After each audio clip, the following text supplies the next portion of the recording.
putang ina, nipis ninyo. Hindi ko kayo nakilala. Yes, sir. Ito yung ano, sir. Way back 2018, part-time kami niyan. Tapos motor-motor pa Grabe, kami. ang nipis nilang dalawa. Ang sikreto pala, ibalik natin sila sa motor. Opo, Hindi ko ano, nakilala. galing kami ano niyan, sir. Galing kami niyang work. So, before kasi nung nakilala namin yung iFern through Upmelex. So, ang lagi na lang binabagsak sa amin, umattend kayo. Kasi that time, di ba, parang nagbibuild sila ng Ignite at saka ng Gilas. So, pumasok kami talagang nagbibuild sila ng organization. So, pumasok kami kasi nakita namin yung result actually sa kanila. So, way back 2018 that time, pinost yun natin Mele, yung ano yung tawag doon, yung certificate na malaki. Yung parang SFPP, tas may 1 million, something like that.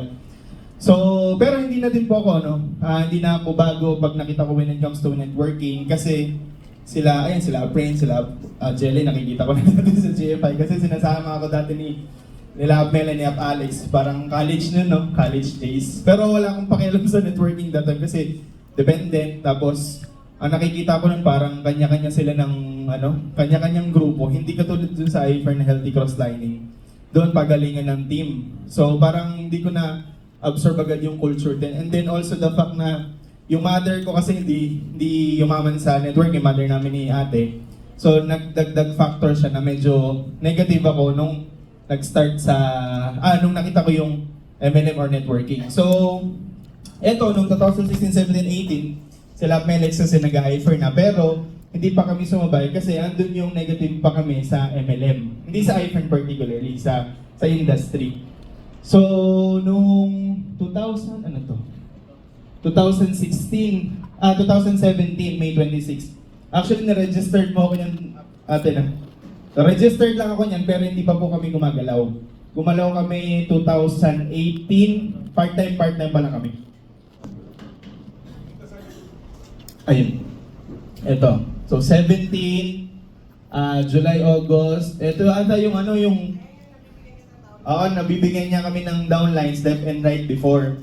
Tapos, I Fly Singapore. yung may need silang I Fly Singapore, tapos may name ako. May requirements kasi. Yun daw right. Kailangan maging builder ka nun.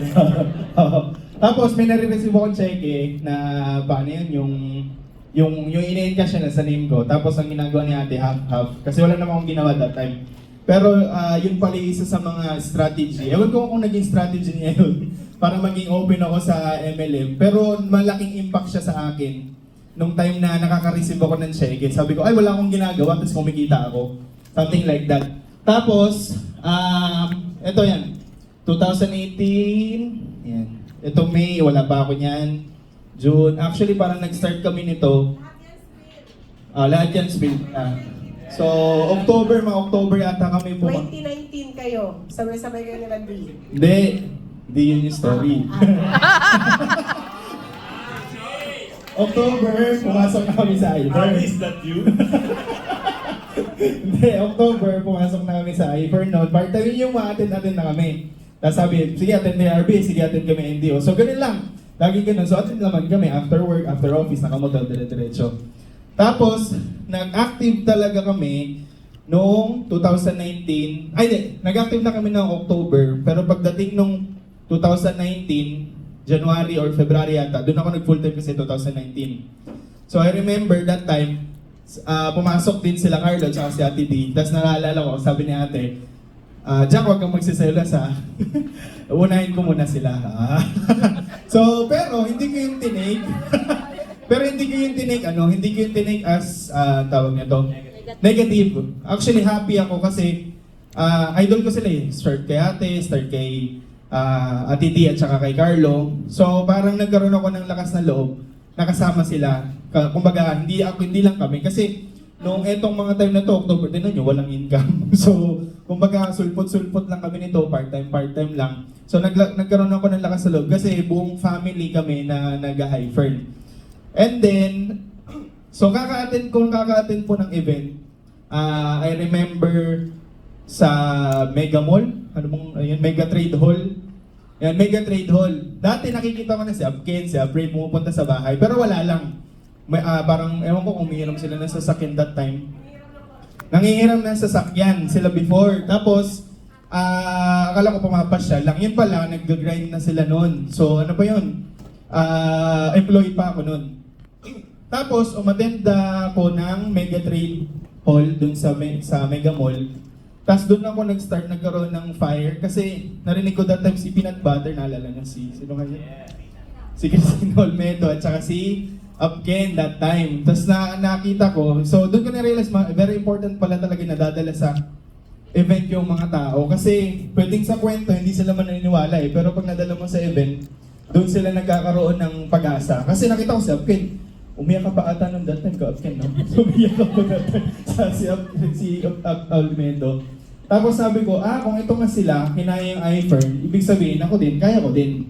So doon, kumbaga, nagkaroon ako doon ng lakas ng loob para gawin yung iFern. Tapos, so yun na, nag-start na yun doon. Tapos, sumasama na kami kila Melex that time. Even kahit hindi po namin linya, yung, for example, kila ano yun? Kila Test repari. Test Repari, kila Upline Test Repari, hindi po namin sila linya. Nakikibody up ka. Yes, nakikibody up po kami. Tapos, magte-training lang po kami as maglalatag. Ganun lang. Wala kaming i-incoming. So, sumasama lang kami para matutunan namin paano gawin yung iFern. Maglalatag kami, ganyan. For how many months din kami ganun, body up ng body up.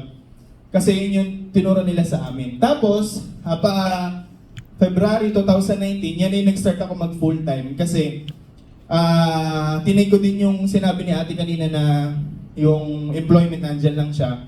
Anytime, anywhere, pwede mo siyang balikan.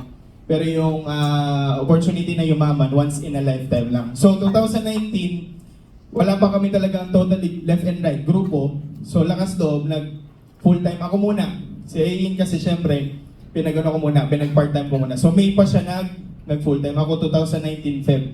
So tinabaho namin yung iFern, ayun na siya. Ay, wala ba next? So, ito yung ano namin, 2018. So, 39,000 lang siya. Tapos, ito na pala, 2025. Ito yung income pala namin this year. So, 1.8 million.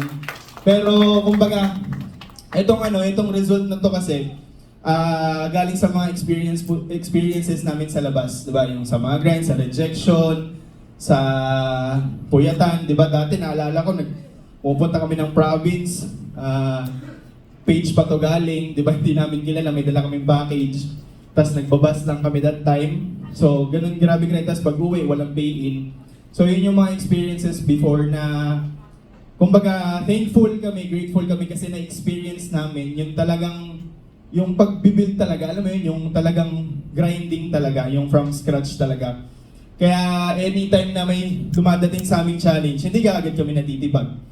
Kumbaga parang iniisip namin na part lang siya nung business. Kaya tas itong presidential director before, yung may mga grupo before, inaay ko lang siya before na darating yung one time magkakaroon kami ng grupo. And then after 6 years, nagkaroon na ng Team Unstoppable Phenomenal. Yes! And syempre with the guidance, syempre with the Plan Melix, and syempre kay Sir Tom and Madam Kim, hindi namin siya magagawa, di ba? Kasi sometimes feeling natin kaya na natin pero hindi natin nakikita at the back may mga tao na mas malaki yung mas malaki yung maitutulong nila kapag nakadikit tayo sa kanila. So with that po, thank you so much po Sir Tom, Madam Kim and Uplines Melex. And sa lahat ng mga uplines na may mga ambag sa mga knowledge and learnings po na na-adapt po namin. So yun lang po.